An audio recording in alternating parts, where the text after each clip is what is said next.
Friends, welcome to alpha GS classes. Alpha GS classes में आप लोग का सबका स्वागत है। तो आज जो है हम पढ़ेंगे गांधी और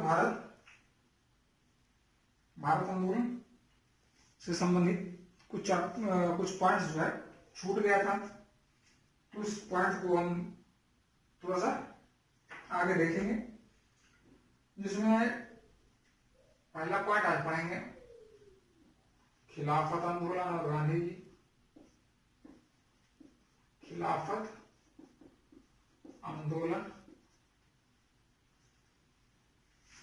खिलाफत आंदोलन और गांधी जी। दूसरा होगा हमारा साइमन कमीशन में।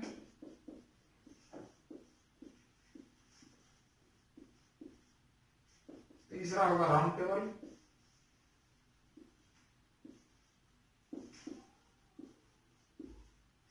चौथा होगा सविनय अवज्ञा आंदोलन।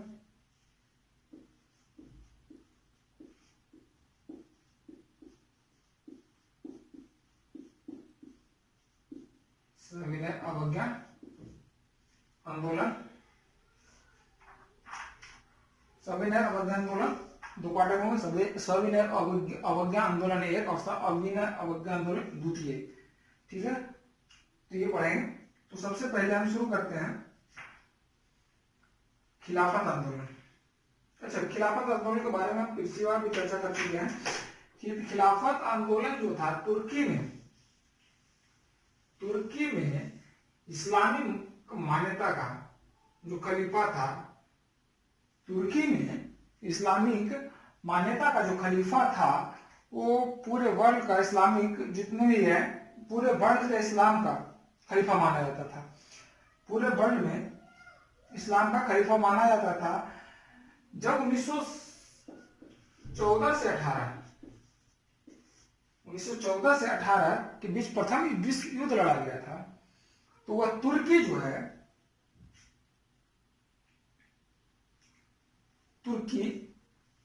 जब 1914 से 18 तक प्रथम विश्व युद्ध लड़ा गया था, तो तुर्की जर्मनी की ओर से लड़ा था। किसकी ओर से लड़ा था? जर्मनी की ओर से लड़ा था, लेकिन जर्मनी की हार हुई थी। भारत में 1914 में भारत में किसका शासन था? अंग्रेजों का शासन था।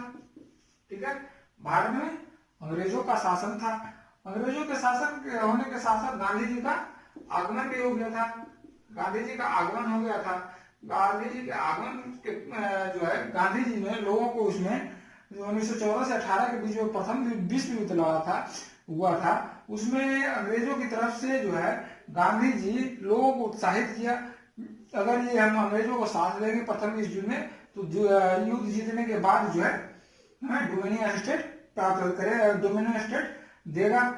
तो इस युद्ध में इंग्लैंड की तो जीत हुई, लेकिन इसके हम बदले में मिला क्या? Royal tank. लेकिन उसी तरह जब इसमें क्या हुआ, जर्मनी की हार हुई। जर्मनी की तरफ से तुर्की जो है जर्मनी की तरफ से लड़ा था। तुर्की जर्मनी की तरफ से लड़ा था।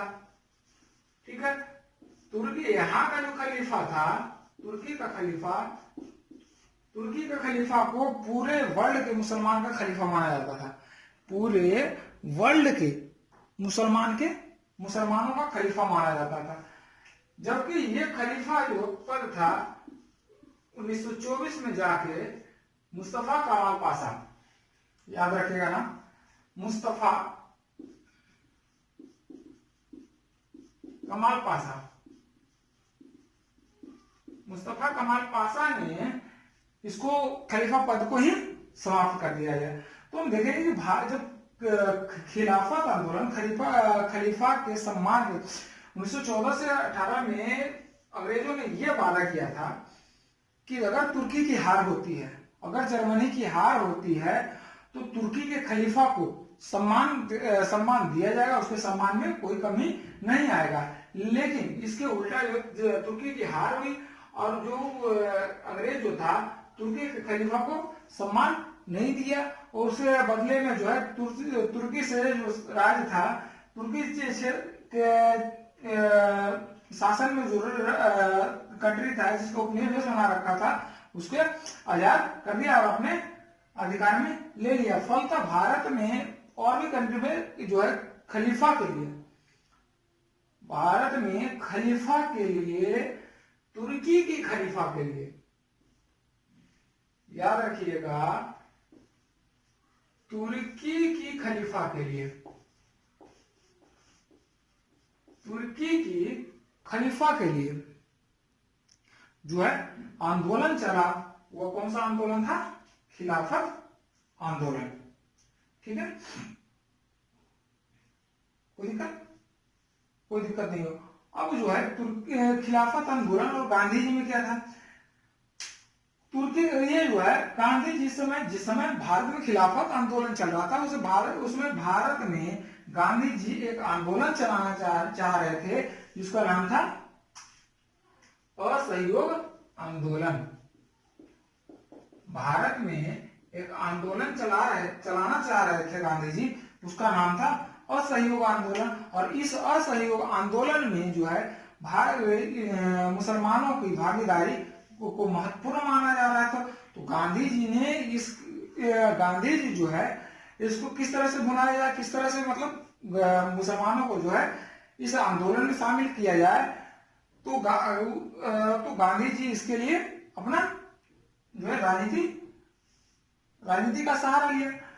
क्योंकि गांधी जी 1920 से 21 तक जो है पूरा विस्तृत हो गए थे, पूरा व्यापक रूप से जो है राजनीति क्षेत्र में आ चुके थे। उनको जो है चाहने वाले लोग बढ़ गए थे, यानी वो जो था राजनीति में सक्रिय रूप से भागीदार हो गए थे। तो इसका जो है खिलाफत आंदोलन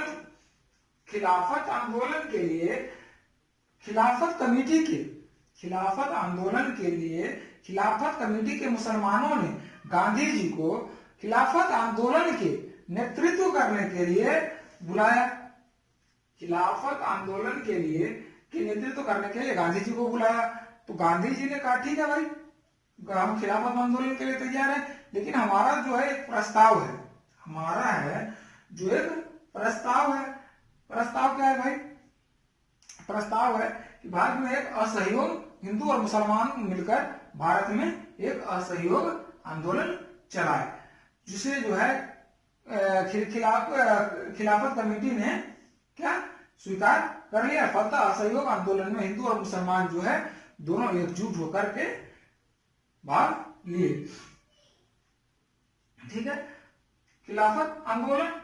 और जो है इस खिलाफत आंदोलन के बारे में एक चीज और कहा जाता है, जब हमारा देश अपने स्वतंत्रता के लिए,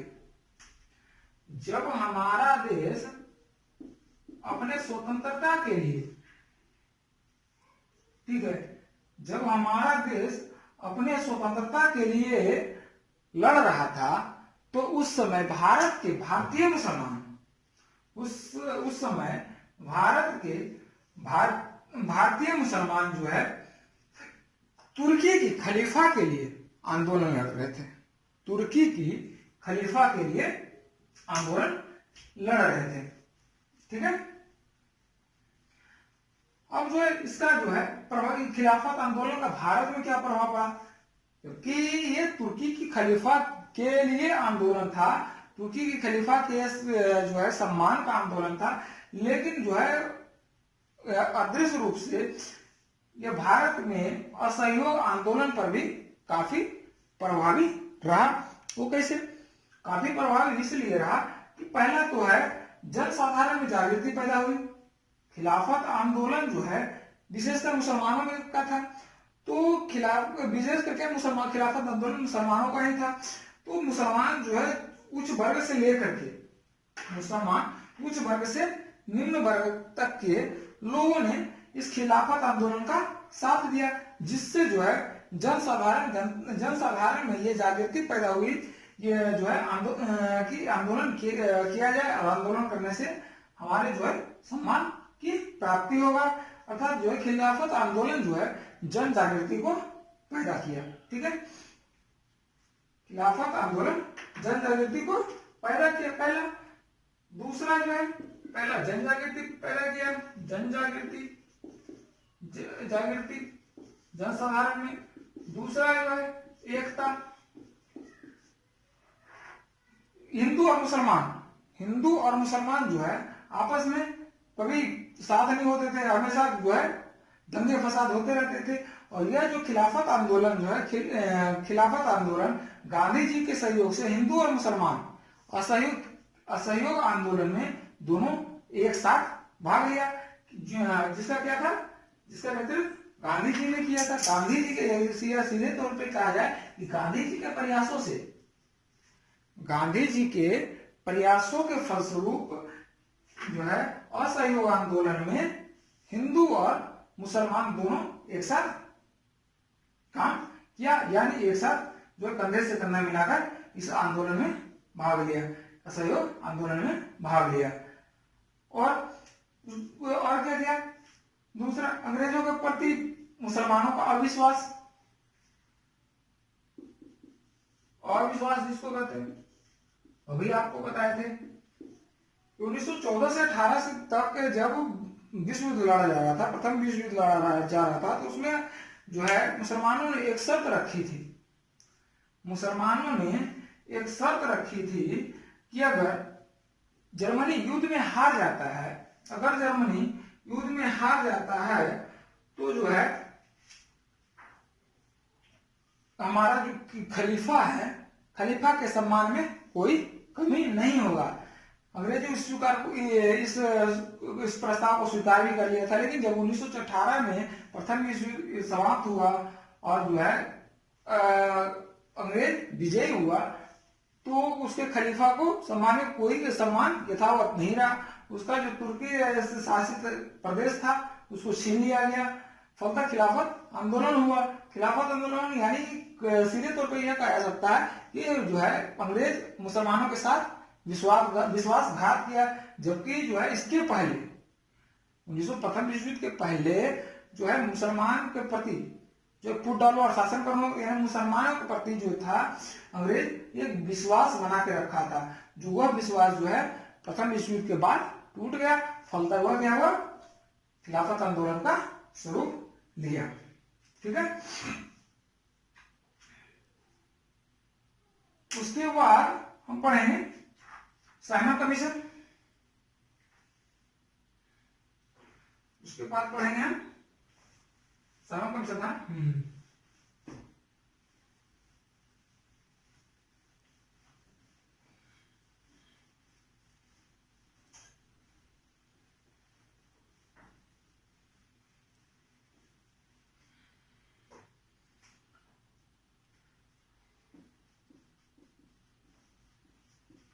साइमन कमीशन,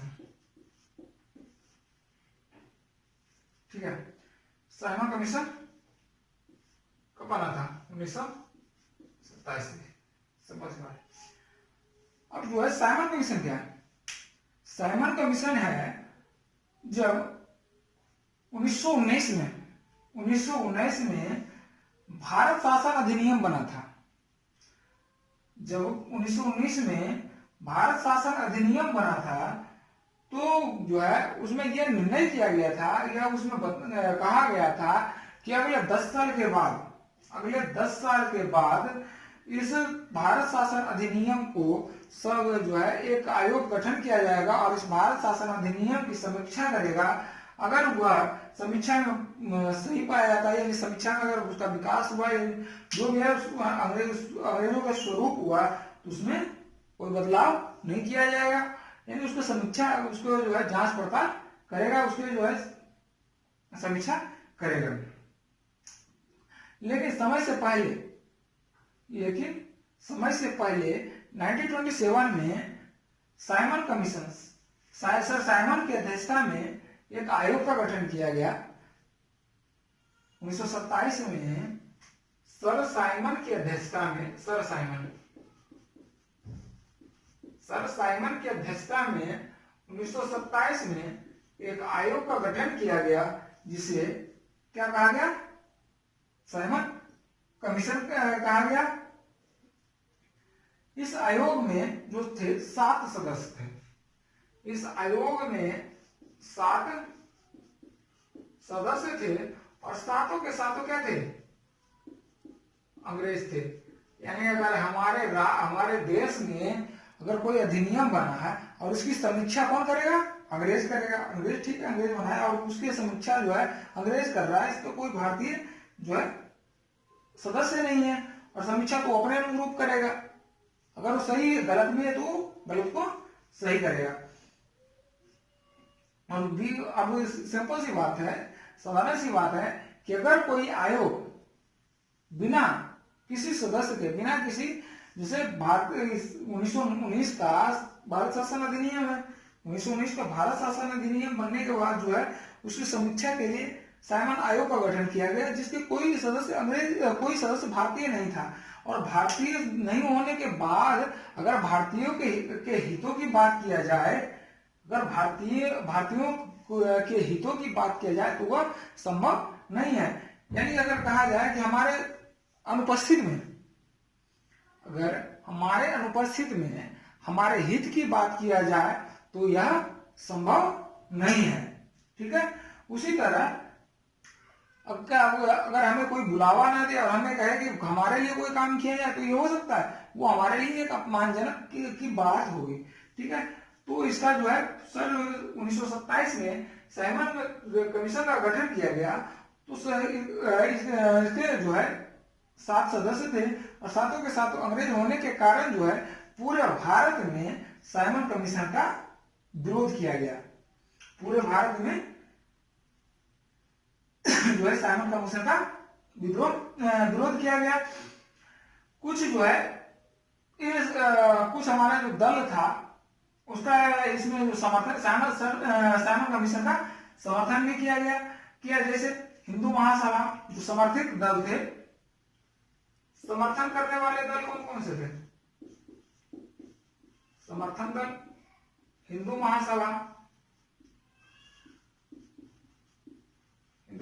कर रहा था, जिन्ना का लीग कर रहा था, मुस्लिम लीग जिन्ने का मुस्लिम लीग कर रहा था, और तेज बहादुर सप्रू का जो था लिबरल फेडरेशन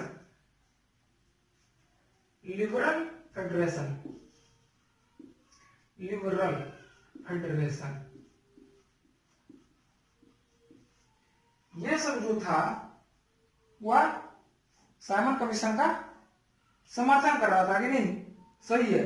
लेकिन कांग्रेस था, भारतीय राष्ट्रीय कांग्रेस, और भी दल थे जिसका पारस्परिक विरोध कर रहे थे।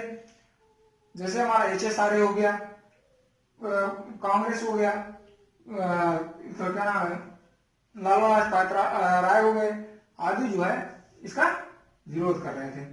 इस विरोध पर भी जो है इसका विरोध इतना तीव्र गति से हुआ कि बहुत ही कम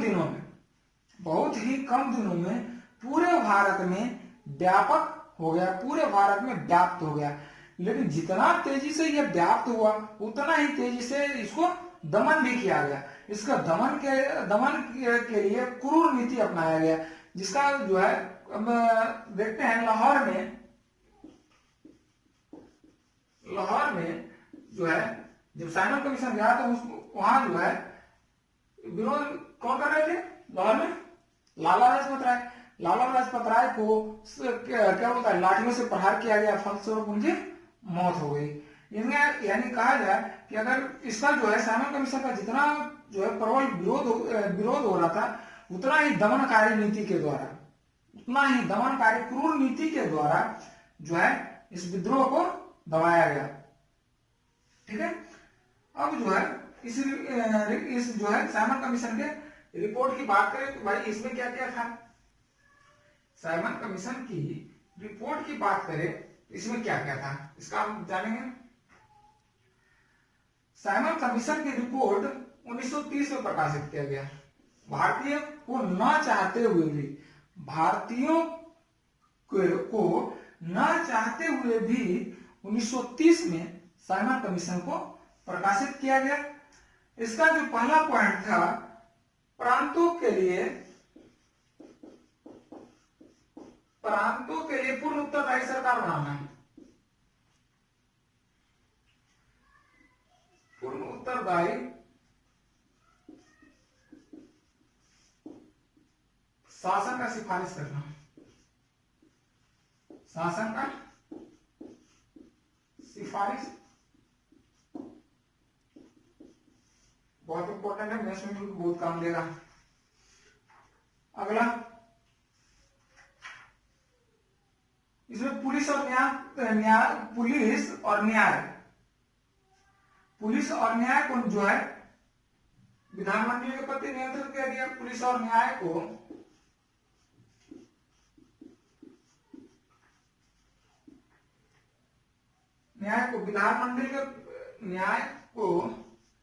विधानमंडल के प्रति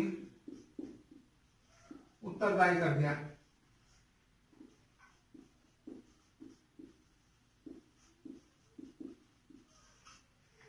विधानमंडल के प्रति उत्तरदायी कर दिया, ठीक है। विधानमंडल के लिए विस्तृत मताधिकार का सिफारिश,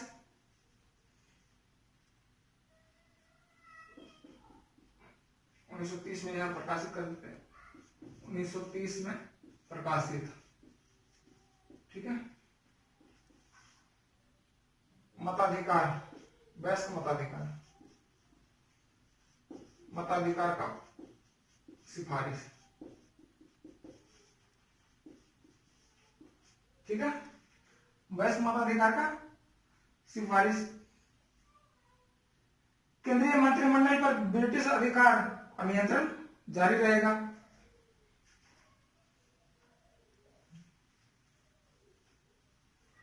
ये तो जब शासन करेगा तो रहेगा नहीं।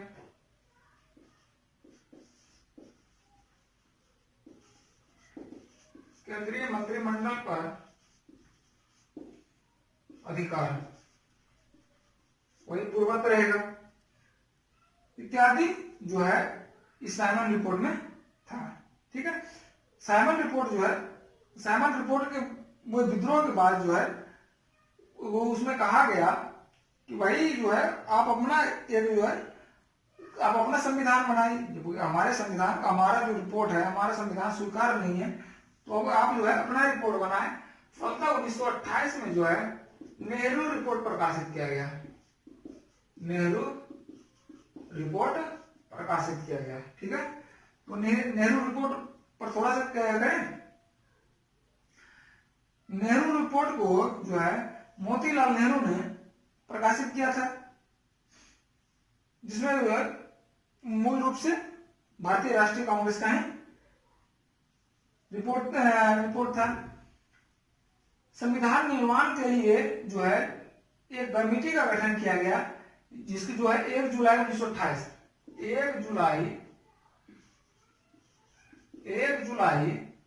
1928 को नेहरू रिपोर्ट के बारे में चर्चा कर रहे हैं।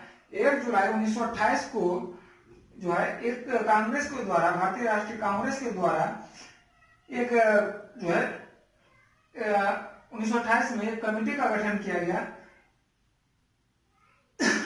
तथा इसको जो है 1 महीने में रिपोर्ट अपना संविधान बनाने का समय दिया गया, जिसमें इसके 25 बैठक हुई। 28 अगस्त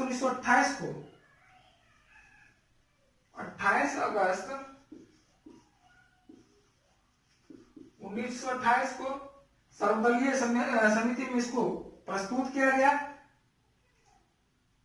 और 22 दिसंबर से 1 जनवरी तक इस पर बहस हुआ और उसके बाद जो है 1 जनवरी 1929 को यह अंतिम रूप से क्या हो गया, प्रकाशित हो गया, ठीक है। इसमें क्या क्या पॉइंट था मांगने के लिए, तो इसमें देखेंगे भारत का डोमिनियन स्टेट का दर्जा प्राप्त करना, संविधान में मौलिक अधिकार का चर्चा करना, यानी संविधान के द्वारा मौलिक अधिकार की बात करना, आरक्षित स्थानों की संख्या, आरक्षित स्थानों को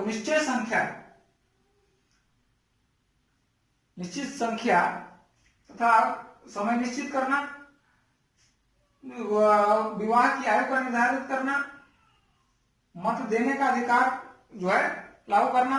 उस समय जो है मत देने का अधिकार के लिए 21 वर्ष मांगा गया था। नेहरू रिपोर्ट में जो है मत देने का अधिकार 21 वर्ष मांगा गया था। उसमें जो है मत देने के लिए पुरुष और स्त्री दोनों के लिए मताधिकार का जो है मांग की गई थी। भाषाई आधार पर राज्यों का अगर प्रांतों का गठन के मांग किया गया था, ठीक है। लेकिन जो है नेहरू रिपोर्ट को जिन्ना ने अस्वीकार कर दिया। कारण क्या था?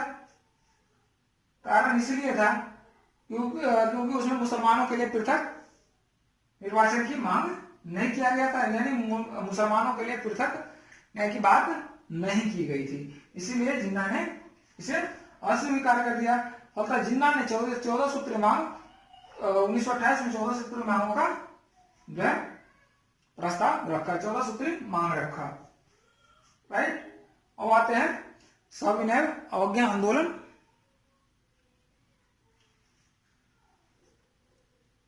अगर नहीं समझ में आए तो जरूर बताएंगे, दोबारा इस टॉपिक पर चलेंगे। अगर नहीं समझ में आए तो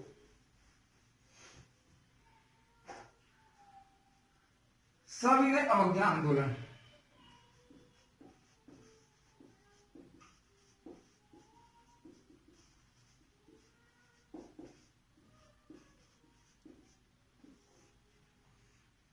सविनय अवज्ञा आंदोलन जो है 1930 से 1934 तक मनाया जाएगा, ठीक है। कोई दिक्कत है तो बताएं। आवाज आ रही है?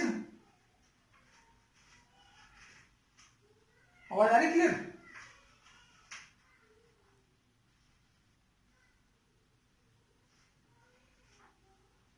अब जो है अब हम देखते हैं कि गांधी जी जो है पूरा अब सुपर हिट हो चुके थे।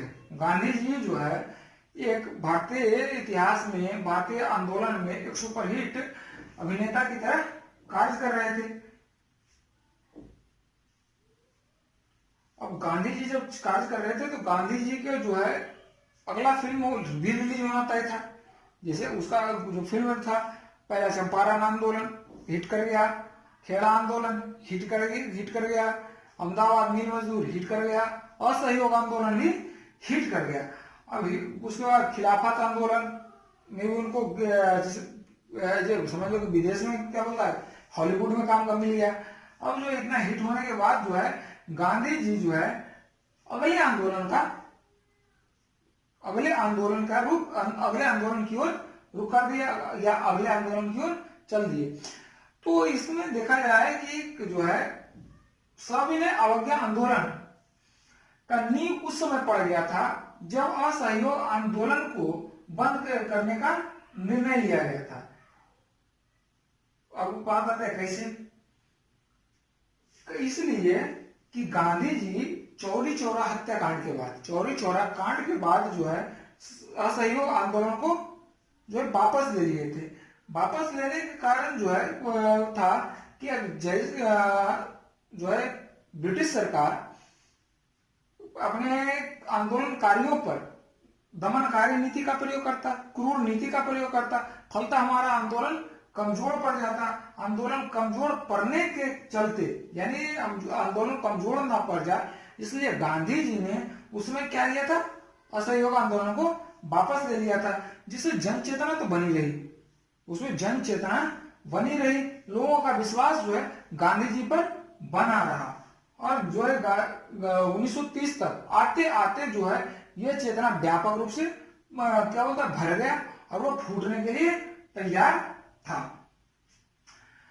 तो जो है 1930 तक आते आते परिस्थिति ऐसी बन गई कि एक और आंदोलन की जो है भूमिका तैयार हो गई। पहला भूमिका क्या था? पहला जो है साइमन कमीशन आ गया। साइमन कमीशन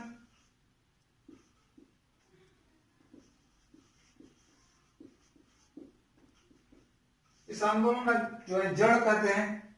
कारण नेहरू रिपोर्ट को अस्वीकार करना,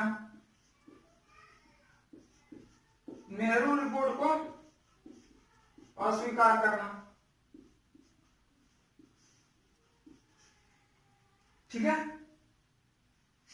और क्या हो सकता है? सरकार का अड़ियल रुख, सरकार भी झुकने के लिए तैयार नहीं था।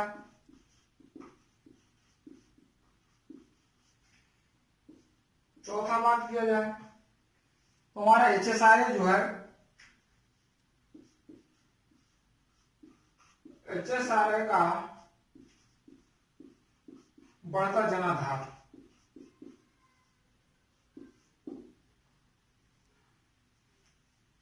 ठीक है। साइमन कमीशन को तो हम पढ़ लिए, नेहरू रिपोर्ट को पढ़ लिए।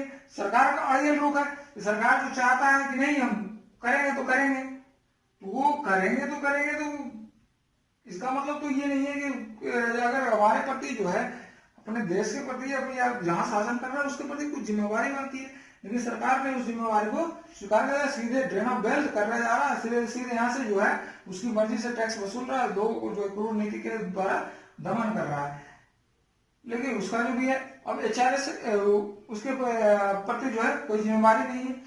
उसके बाद चौथा आता है HSRA का, हिंदुस्तान सोशलिस्ट रिपब्लिकन एसोसिएशन का बढ़ता जनाधार।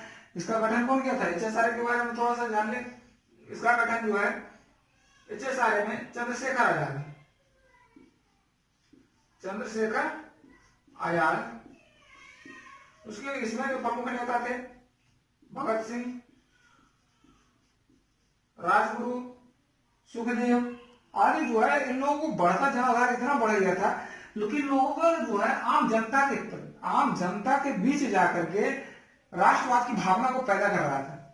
HSRA आम जनता के बीच जाकर के राष्ट्र की भावना को, राष्ट्रवाद की भावना को पैदा कर रहा था, जिससे क्या होगा, लोगों में एक जो है बम की तरह, बारूद की तरह लोगों में चला गया और वो जो विस्फोट होने के लिए तैयार था।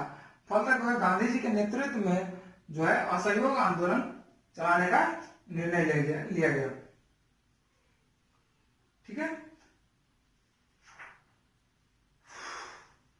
12 मार्च 1930 को, 12 मार्च 1930 को बहुत इंपॉर्टेंट है, गांधी जी ने साबरमती से अपने समर्थकों के साथ जो है 5 अप्रैल को गुजरात के एक दांडी नामक स्थान पर, 5 अप्रैल को पहुंचे कहां? दांडी नामक स्थान पर जो पहुंचे, जिसे दांडी मार्च के भी नाम से जाना जाता है। और 6 अप्रैल को गांधी जी ने अपने हाथों से एक मुट्ठी नमक बनाकर जो है नमक कानून को अवहेलना किया तथा सविनय अवज्ञा आंदोलन की शुरुआत की। नमक कानून का उल्लंघन करके सविनय अवज्ञा आंदोलन का शुरुआत किया गया। कब? 6 अप्रैल 1930 को। ठीक है, गांधी जी का मेन मकसद क्या था? गांधी जी का मेन मकसद था कि क्या बोलते हैं, जहां भी संभव हो वहां नमक बनाकर जो अपना जो है नमक का कानून तोड़ा जाए। स्थानीय नेता अहिंसा से ऐसा किया जाए, हिंसा इसमें न लिया जाए। लोग अपने चरखा चलाकर सूत का उत्पादन करें, सूत काटे और खादी का उत्पादन करें। आंदोलन की प्रकृति ऐसी हुई, यह जो पूरे देश में इसका सिलसिला, नमक कानून तोड़ने का सिलसिला चलता गया।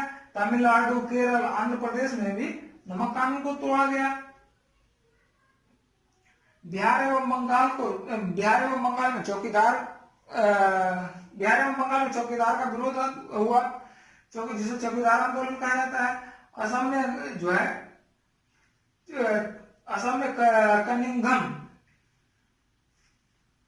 कनिंघम याद रखिएगा, असम में कनिंघम कानून का विरोध किया गया। कनिंघम कानून के तहत जो होता था, छात्र और अभिभावक जो है दोनों को अच्छे आचरण का जो है प्रमाण पत्र प्रस्तुत किया जाता था, करना होता था। किसके अंतर्गत? कनिंघम कानून के अंतर्गत जो है किसी स्कूल में छात्र और अभिभावक दोनों को अच्छे जो है आचरण का प्रमाण पत्र प्रस्तुत करना था, जिसका विरोध किया गया। यानी जो है संयुक्त प्रांत में भूराजस्व नहीं दिया गया। यानी पूरे जो है भारत में हर जगह से किसी न किसी रूप में विद्रोह किया गया, यानी विरोध किया गया। तो इसका मतलब जो हुआ, सविनय आंदोलन पूरे देश में व्यापक हो गया, पूरे देश में व्यापी हो गया। ठीक है, अब करते हैं चटगांव में। जो चटगांव मास्टर सूर्य सेन ने उसको शस्त्रागार को लूटा। पेशावर में खान अब्दुल गफ्फार खान ने आयोग को हिंसा बनाने के बाद जो है गढ़वाल रेजिमेंट वो है अहिंसा बनाया। तो उस पर जो है गढ़वाल रेजिमेंट जो है गोली चलाने से मना कर दिया। और भी उसके जो है खान अब्दुल गफ्फार ने कुलाई खिदमतगार की स्थापना की। इसी तरह जो है आंदोलन हमारे पूरे देश में व्यापक हो गया। फलतः 4 मई 1930 को 4 मई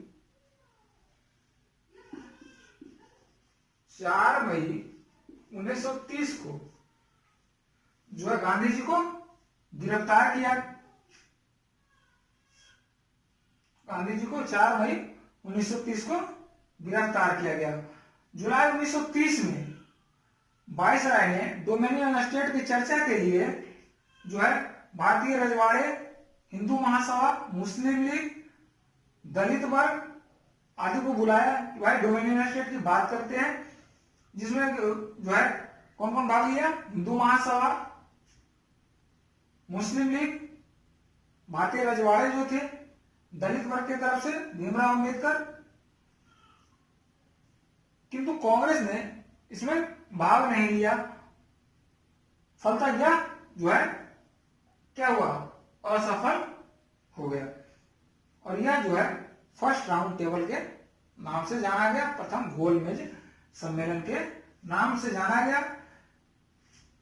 फर्स्ट गोलमेज सम्मेलन को असफल होने के बाद जो है सेकेंड गोलमेज सम्मेलन के लिए गांधी जी को बुलाया गया। यानी जो है अंग्रेजों ने यह सोच लिया कि बिना कांग्रेस के बिना जो है कोई भी समझौता, कोई भी निर्णय लेना संभव नहीं है। यानी कांग्रेस की अनुपस्थिति में कोई भी निर्णय नहीं लिया जा सकता है। फलतः सेकेंड राउंड टेबल में गांधी जी को बुलाया गया। सेकेंड राउंड टेबल भी जो है असफल रहा। सेकेंड राउंड टेबल असफल होने के बाद जो है गांधी जी 5 मार्च 1900 गांधी जी इरविन समझौता जो हुआ था, कब हुआ था गांधी इरविन समझौता? 5 मार्च 1931 को गांधी इरविन समझौता हुआ। गांधी इरविन समझौता हुआ, फलतः जो है प्रथम सविनय अवज्ञा आंदोलन को जो है समाप्त हो गया। ठीक है, उसके बाद है हम जब सेकेंड राउंड टेबल जब हुआ, सेकेंड राउंड टेबल के बाद असफलता के बाद गांधी जी फिर वापस इंडिया आए, खाली हाथ लौट गए। खाली हाथ लौटने के बाद जो है गांधी जी ने आंदोलन का दूसरा चरण आरंभ किया। यह जो है 1934 आते आते 1934 तक आते आते यह आंदोलन स्थगित हो गया। यानी थमने लगा। इस आंदोलन में छीन-बीन होने लगा, इस आंदोलन में जनाधार कमने लगा। फलतः गांधी जी ने 1934 में गांधी जी ने इस आंदोलन वापस लेने की घोषणा कर दी। 1935 में जो है इस आंदोलन का स्वरूप देखते हुए भारत शासन अधिनियम 1935 जारी किया गया, जो भारतीय संविधान पर काफी गहरा प्रभाव डालता है। राइट, अब जो है नेक्स्ट चैप्टर पढ़ेंगे 1935 से 1945 तक भारत। उसके बाद पढ़ेंगे 1945 से 1947 तक भारत, यानी भारत स्वतंत्रता की ओर, यानी भारत जब स्वतंत्रता की ओर चल पड़ा। इसमें महत्वपूर्ण था HSRA। इस दौरान अगर बात किया जाए कि इसको भी नहीं नकारा जाएगा,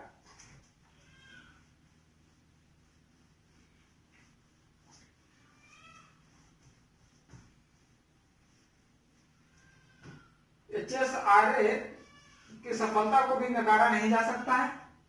ठीक है, तो इस आंदोलन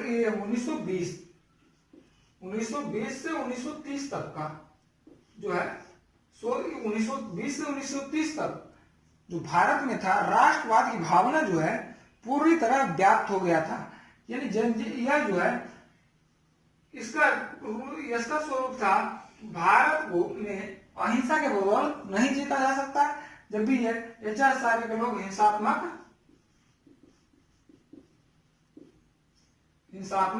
रवैया बनाए, फलता जो है जन चेतना इतने, इसी HSRA को अगर कहा जाए असहयोग आंदोलन का व्यापक होना, सविनय अवज्ञा आंदोलन का व्यापक होना, साइमन कमीशन का व्यापक रूप से विरोध होना, ये सब HSRA का जो है अदृश्य रूप से हाथ था। क्योंकि जो है HSRA जो है पहले HRA था, उसके बाद HSRA का जो है लोगों को जन चेतना, यानी साधारण आम जनता के लोगों में भी जाके जो है राष्ट्रवाद की भावना को पैदा किया। फलता क्या हुआ कि जो है आम जनता में भी राष्ट्रीय चेतना की जागी, और राष्ट्रीय चेतना के बाद जो है राष्ट्रीय आंदोलन में भाग लेने की जो है सक्रियता बड़ी। फलता जो है असहयोग सविनय अवज्ञा आंदोलन आते आते जो है पूरे भारत में जो है जनसाधारण के बीच जो है यह जो है व्यापक रूप से प्रभावी हो गया।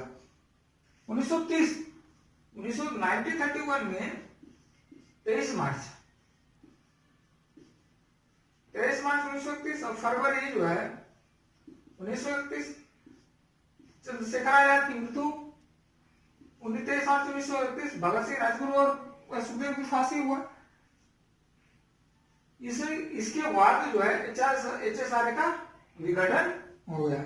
उसके बाद पूर्णतः जो है राष्ट्रीय आंदोलन किसके हाथों में आ गया? कांग्रेस के हाथों में आ गया। लेकिन 1940-42 आते जाते 1939 में त्रिपुरी अधिवेशन के बाद, कांग्रेस के त्रिपुरी अधिवेशन के बाद इसमें जो है इस आंदोलन में सुभाष चंद्र बोस की सक्रियता बड़ी।